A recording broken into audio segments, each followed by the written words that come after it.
안녕하세요.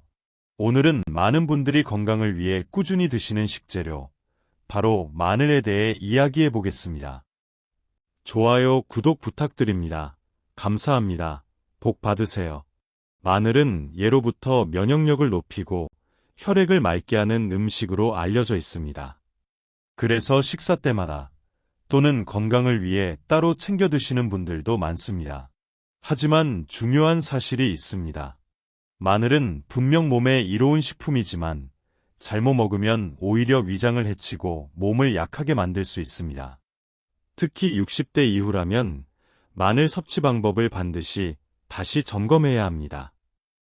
오늘 영상에서는 마늘을 안전하게 먹는 방법과 피해야 할 위험한 습관을 차분히 알려드리겠습니다. 이 내용은 시니어 건강과 직결된 중요한 정보이니 끝까지 천천히 들어보시기 바랍니다. 많은 분들이 마늘은 많이 먹을수록 좋다고 생각합니다. 하지만 이 생각은 절반만 맞고 절반은 위험한 오해입니다. 마늘은 자극성이 강한 식품이기 때문에 섭취 방식에 따라 약이 되기도 하고 독이 되기도 합니다. 특히 생마늘을 공복에 먹는 습관은 위 점막을 강하게 자극해 속쓰림, 더부룩함, 위염 증상을 악화시킬 수 있습니다. 실제로 위가 약한 분들이 마늘을 꾸준히 섭취한 후 소화불량과 속쓰림이 심해졌다고 호소하는 경우도 적지 않습니다. 이제 마늘 섭취 시 흔히 발생하는 위험한 습관을 살펴보겠습니다. 첫 번째, 공복의 생마늘 섭취입니다.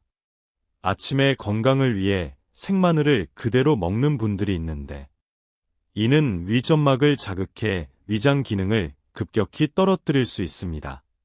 두 번째, 과도한 양 섭취입니다. 마늘은 소량에서는 혈액순환에 도움이 되지만 과도하게 섭취하면 오히려 위장장애, 설사, 복통을 유발할 수 있습니다.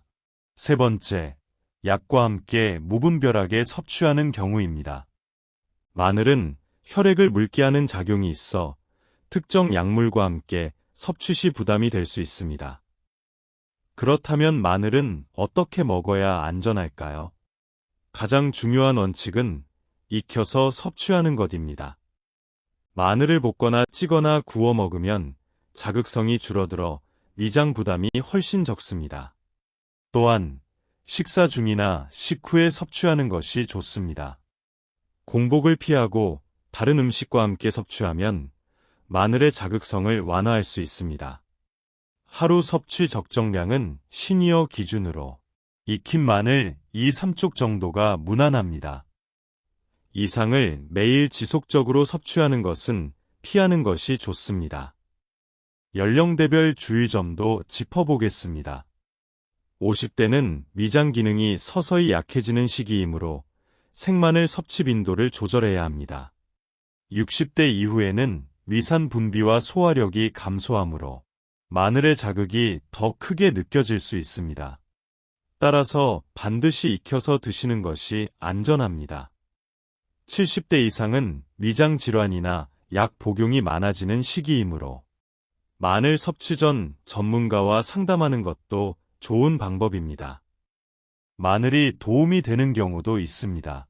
혈액순환이 원활하지 않은 분들, 손발이 차거나 피로감을 자주 느끼는 분들에겐 적절한 마늘 섭취가 건강에 긍정적인 영향을 줄 수 있습니다. 하지만 이 역시 적당량과 조리 방법이 슬기롭게 조절되어야 합니다. 이제 마늘을 건강하게 섭취하기 위한 핵심 원칙을 정리해드립니다. 마늘은 생으로 먹지 않는 것이 좋습니다. 공복 섭취는 피해야 합니다. 익혀서 먹으면 안전성이 높아집니다. 하루 2~3쪽 이내로 섭취하세요. 위장이 약하다면 섭취 빈도를 줄이세요. 시니어 건강은 많이 먹는 것이 아니라 잘 먹는 것에서 결정됩니다. 마늘 역시 무조건 좋은 음식이 아니라 올바르게 먹을 때 건강을 돕는 식품입니다. 지금 드시고 있는 마늘 섭취 습관, 오늘 영상을 통해 다시 한번 점검해 보시길 바랍니다. 오늘 설명드린 내용을 다시 한번 정리해 드리겠습니다. 마늘은 공복 섭취를 피하세요. 생마늘 대신 익힌 마늘이 안전합니다. 과도한 섭취는 위장을 해칠 수 있습니다. 적당한 양이 가장 중요합니다. 지금부터는 실제 시니어분들이 자주 겪는 사례를 통해 마늘 섭취가 몸에 어떤 영향을 주는지 더 자세히 살펴보겠습니다. 한 65세 여성분은 매일 아침 공복에 생마늘을 드셨습니다. 혈액순환에 좋다는 이야기를 듣고 시작한 습관이었지만 3주가 지나면서 속쓰림과 잦은 트림, 식사 후 불편감이 심해졌습니다. 검진 결과 위점막이 약해진 상태였고 의사는 생마늘 섭취를 즉시 중단하도록 권했습니다. 반면 같은 연령대의 다른 분은 마늘을 찐 후 반찬에 소량 곁들여 드셨고 혈액순환 개선과 피로도 감소에 도움을 받았다고 말합니다. 이 두 사례가 보여주는 공통점은 명확합니다.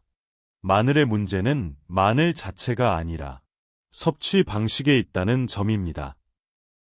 이번에는 상황별 섭취 가이드를 알려드리겠습니다. 위장이 약한 분, 속이 더부룩하거나 위염 진단을 받은 분은 마늘 섭취를 주 2, 3회 이하로 제한하고 반드시 익혀서 소량만 드시는 것이 좋습니다. 혈압약을 복용 중인 분, 마늘이 혈액순환을 촉진하므로 과도한 섭취는 어지러움이나 피로감을 유발할 수 있습니다. 섭취 전 담당 의사와 상담하는 것이 안전합니다. 당뇨를 관리 중인 분, 마늘 자체는 큰 문제가 되지 않지만 마늘을 활용한 고염분 음식은 혈당 관리에 불리할 수 있습니다. 마늘과 함께 먹으면 좋은 음식도 있습니다. 배추, 두부, 애호박과 같은 부드러운 채소와 함께 섭취하면 마늘의 자극성을 완화할 수 있습니다. 특히 된장과 함께 조리한 마늘은 위장 부담을 줄이는데 도움이 됩니다. 반면 매운 음식과 함께 과도하게 섭취할 경우 이 점막 자극이 배로 증가할 수 있으므로 주의가 필요합니다. 생활습관 측면에서도 마늘 섭취는 중요합니다. 마늘을 드신 날에는 과음이나 늦은 식사를 피하는 것이 좋습니다. 소화기관의 부담이 가중될 수 있기 때문입니다. 또한 취침 직전 섭취 역시 피하는 것이 좋습니다. 마늘의 자극 성분이 위산 분비를 촉진해 수면의 질을 떨어뜨릴 수 있습니다. 마지막으로 자주 묻는 질문을 정리해 보겠습니다. Q. 흑마늘은 괜찮은가요? 흑마늘은 일반 마늘보다 자극성이 적지만 과도한 섭취는 동일한 문제를 유발할 수 있습니다. Q. 하루에 몇 쪽이 적당한가요? 익힌 기준 2, 3쪽이 적당하며 매일 섭취보다는 하루 걸러 한 번 정도가 안전합니다. Q. 생마늘을 꼭 먹어야 한다면 공복을 피하고 다른 음식과 함께 아주 소량만 섭취하세요. 이처럼 마늘은 분명 건강에 도움이 되는 식품이지만 잘못된 섭취 습관은 몸을 서서히 지치게 만들 수 있습니다. 시니어 시기에는 많이 먹는 것보다 안전하게 먹는 것이 훨씬 더 중요합니다.